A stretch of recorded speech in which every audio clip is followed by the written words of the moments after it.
subtle pink in your lips, on your lips. I love it. Okay, so Sweetheart ang atake natin with pink. Yes. Okay, Penny, our next shade.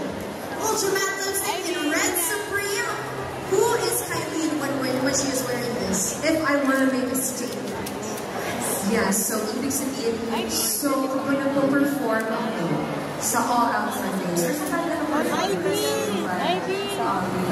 the performance of voice, I want to feel fierce, bold, confident, I wear Red Supreme.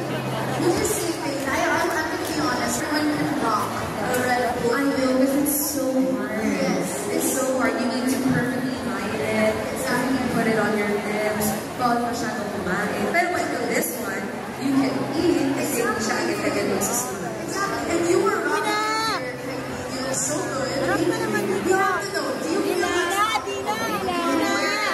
you Red Supreme? All the time, yes. And hindi lang Red Supreme, bawat shades ng Avon. Because did you know, we have 35 shades sa Avon Ultra Lipstick. And it's ultra pigmented also. So, our next shade first, the Ultra Matte Lipstick in Lush Cocoa. yes, Cocoa. Yes.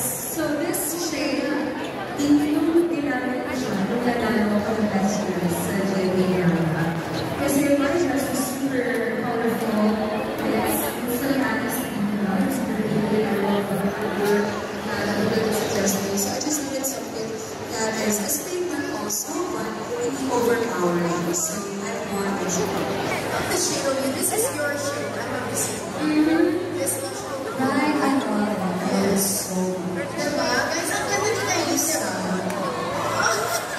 Ay,